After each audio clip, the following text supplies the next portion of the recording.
So, the NFL season is almost here. I thought I'd go over my uniform rankings from last year. Now, of course, a lot of us are really excited about some of the new throwbacks. Hello, Dr. Falcon. ChatGPT-4. To what do I owe the pleasure? Would you like to play a game of chess? No, but I do have my uniform rankings here. You want to compare lists, maybe? It is logical to proceed. Okay.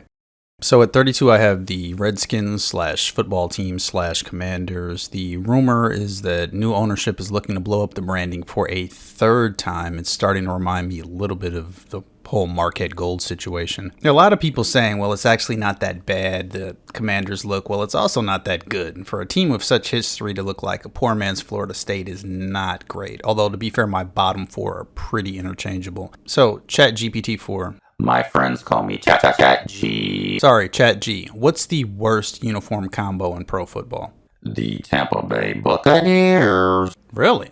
I've got Tampa much more towards the middle, and that's not even counting the creamsicles, which are on deck.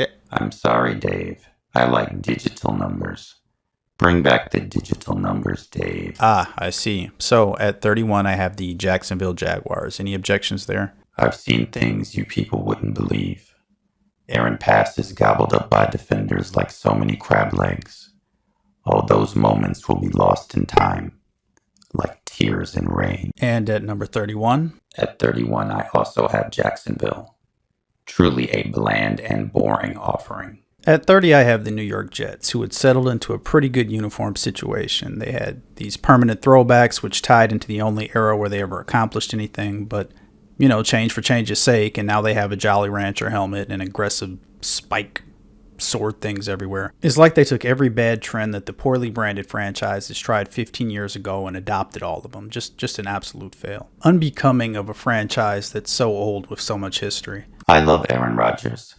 He is so efficient. If he doesn't see the play, he will take the sack. No matter what the down and distance is. Yeah, but I'm saying I love the way he tricks linemen into jumping off sides, so he doesn't have to take any risks. At 30, you have Aaron Rodgers, by my calculations, should have won every Super Bowl. Green Bay Packers? At 30, you have the Commanders. At 29, I have the Titans. Again, nothing particularly terrible here to me. They always look like a football team, but they never completely look like an NFL team. ChatGPT, on the other hand, ChatGPT has Cincinnati here, which is definitely a choice. That's way too early for me. At 28, I have the Broncos, who committed the worst sin in sports. In 97, they won a championship, but they look like clowns. They won a championship looking like clowns. They won a championship looking like clowns. And they broke my heart also. Now, blue and orange are really complementary when broken up by white, and there's a timeless quality to the 80s, early 90s sets that Denver had. Plus, they had their place, they had their spot in the NFL's visual landscape as the only team wearing that much orange. But of course, they let Nike take over and have their way, and the Broncos look as aged like a tribal tattoo. Chat G? At 28, the correct pick is the Los Angeles Chargers. Wow, more on that later. Just give me your next three. At 27, the New York Jets.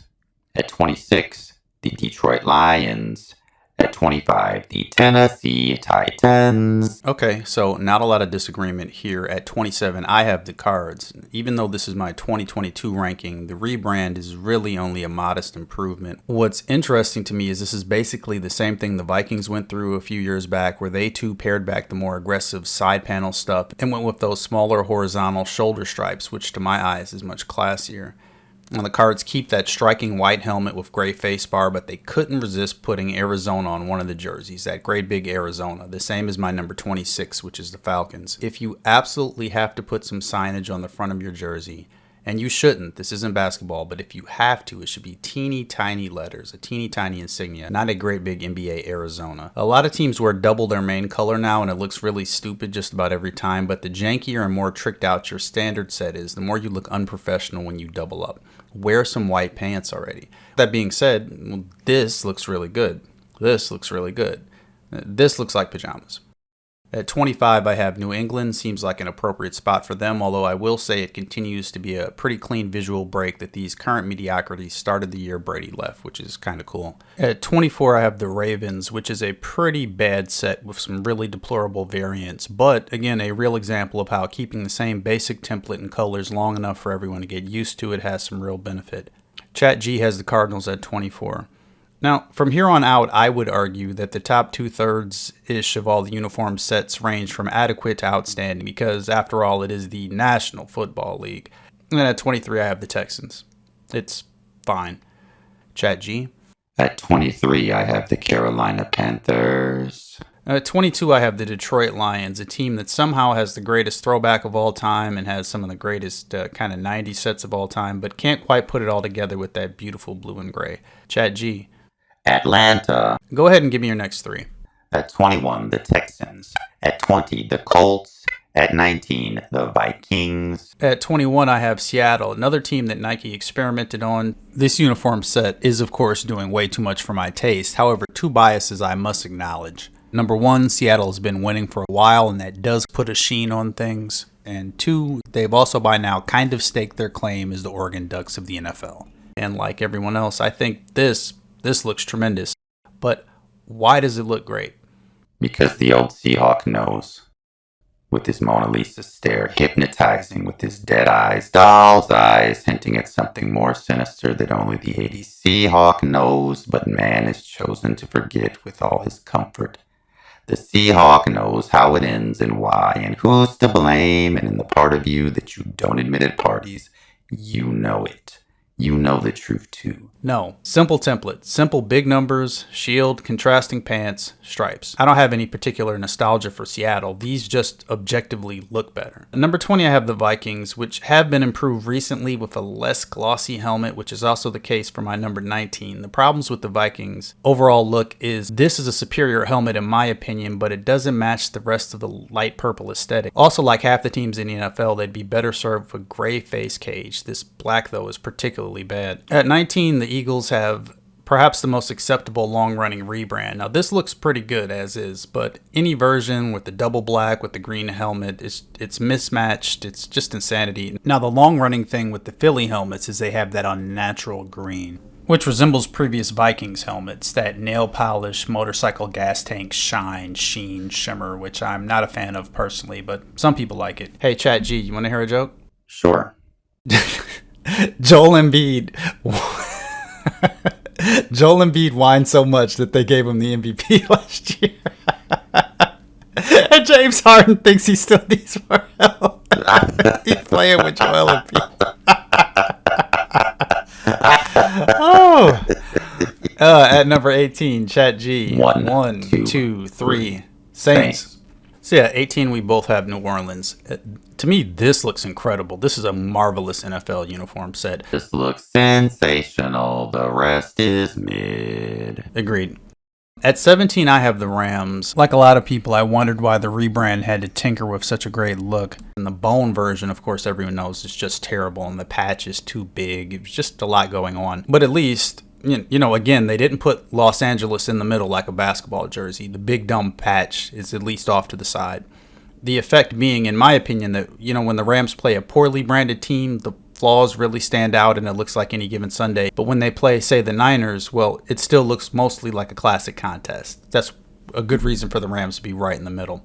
An average aesthetic produces logically an average ranking. Therefore, Cleveland is 17.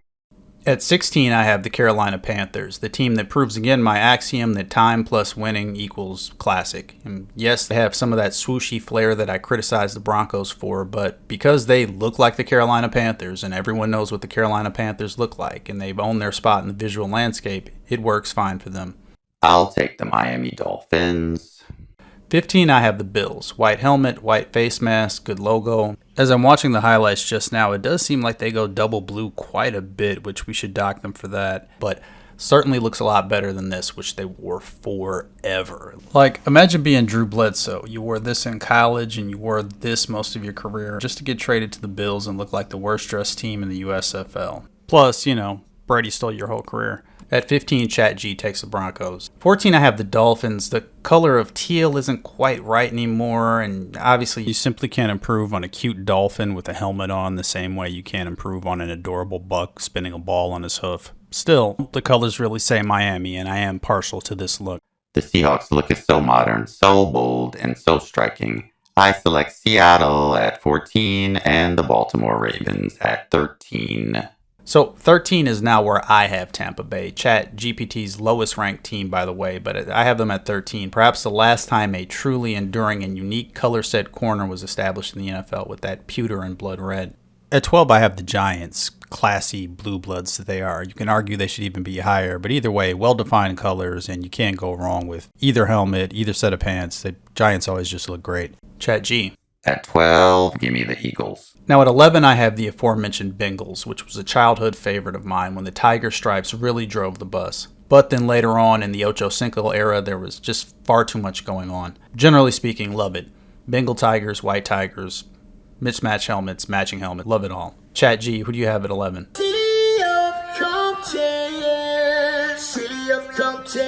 Okay. At 10, I've always been a little bit partial to Cleveland just because the color combination is so singular. Nobody else in sports does brown. The football is brown, dirt is brown, and the Browns are brown. Like the only team that looks like they wear permanent no-frills throwbacks, just old school. And I've been partial to Cleveland for that reason. At 10, I select the Buffalo Bills. At 9, the New York Giants. So at 9, I have the Chargers here. How do we talk about the Chargers? So it's complicated, right? Obviously, the lightning bolt iconography works. The number on the helmet is truly great, and you'll find a good amount of uniform files. Is that a word? Uniphiles who have the Chargers as their favorite. Here's the thing to me. On TV, maybe on a wide shot, there's either too much yellow on the pants or there's not enough in the trim. The yellow kind of always blends into the white. Keeping it real, this was a little before my time, and this is also a look that could have been improved on. I'd argue the superior version are the LaDainian Tomlinson sets, but either way, they've always had a lot going on. They've always had a lot of different shades of blue, a lot of different looks. And much like Cincinnati, they totally fit in the traditional landscape, but they're not as timeless as my undisputed top 7 or 8. At number 8, we have a classic matchup between my pick, the timeless, venerable, old-school Indianapolis Colts, what can you say about them, and Chat G's ridiculous selection of New England, way too high here.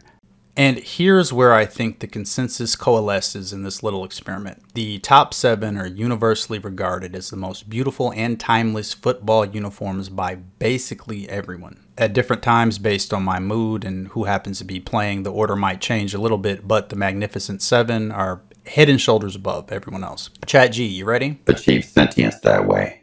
Number 7, I have the Chiefs. Chiefs. Number 6, I have the Niners. Bears. 5, Chicago Bears. Niners. 4, the Dallas Cowboys. Raiders. 3, the Green Bay Packers. Packers. 2, give me the Raiders. Cowboys. And 1, the Pittsburgh Steelers. Steelers. So, the tail of the tape. My list from 6 months ago and ChatGPT 4s have the same number 1. Our top 4 is the same, just in different orders. And our top 7 is also the same in different orders. And our bottom 10s are also very similar. Why is that? Because, to make an obvious point, your computer isn't alive. AI is just super Google, parroting our own opinions and biases back to us in a loop. Can artificial intelligence grasp how beautiful it is when the Cowboys play the Niners and the viewer is treated not only to a classic blue versus red matchup, but also silver versus gold, ovals versus stars? Of course it doesn't. So, in closing, we should talk about the throwbacks. Many of them look tremendous. The Eagles in particular jumped to like 6 best if these are what they were all the time. But just so we all understand, just so we all get this though, the removal of the one shell rule is the beginning of the end and will in short order lead to mismatched shoes, specialty uniforms celebrating local culture, advertising on jerseys, and all the other nonsense. It is a visual and therefore a visceral betrayal. Stop it. Just give it 5 years and I guarantee you they'll find a way to ruin everything we love about how the National Football League looks. You'll have much bigger problems by then.